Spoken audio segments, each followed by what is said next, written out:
এইরকম বড়া থাকলে এক থালা ভাত খাওয়া হয়ে যাবে, গরম গরম ভাত আর এই গরম গরম বড়া। তো তার জন্য নিয়েছি এক বাটি মসুর ডাল, আর এটা যে সে বড়া না, এটা মসুর ডাল দিয়ে চিংড়ির বড়া। এটা আমার ঠাকুমার হাতের রেসিপি, আর এইভাবে আমার ঠাকুমা বানালে বাড়িতে সবাই খুব ভালোবাসতো। তো সেই রেসিপিটা তোমাদের সঙ্গে শেয়ার করব।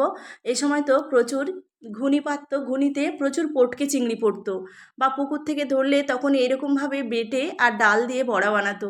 তো মসুর ডালটাকে ভালো করে ভিজিয়ে বেটে নিয়েছি, আর এখানে চিংড়িটা খুব ভালো করে ছাড়িয়ে একটু আধা পেস্ট করে নিতে হবে। আর সাথে দিয়েছি রসুন কুচি, কাঁচা লঙ্কা কুচি, পেঁয়াজ কুচি, হলুদ আর লবণ, লঙ্কার গুঁড়ো দিয়েছি, 1 চামচ চালের গুঁড়ো। আতপ চাল বেটেও দেওয়া যেতে পারে, তবে আমার কাছে চালের গুঁড়ো ছিল তাই আমি দিয়েছি।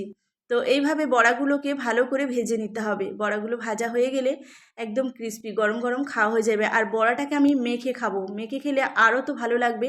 গরম গরম ভাতে আর কিছুই লাগবে না, এই বড়া মাখা বা বড়া ভাজা হলে এক থালা ভাত কিন্তু খাওয়া হয়ে যাবে।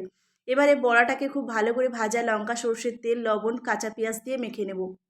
গরম গরম ভাতে একটু ডিম ভর্তা দিয়ে দিলাম, বড়া মাখা দিয়ে দিলাম, আর দেবো বড়া ভাজা। এইভাবেই ভাত খাওয়া হয়ে যাবে এক থালা। খেতে অপূর্ব লাগে। মাঝে মধ্যে কিন্তু এই ধরনের খাবার দাবার খেতে খুবই ভালো লাগে। তো যদি ভালো লাগে একটা লাইক করে দেবে।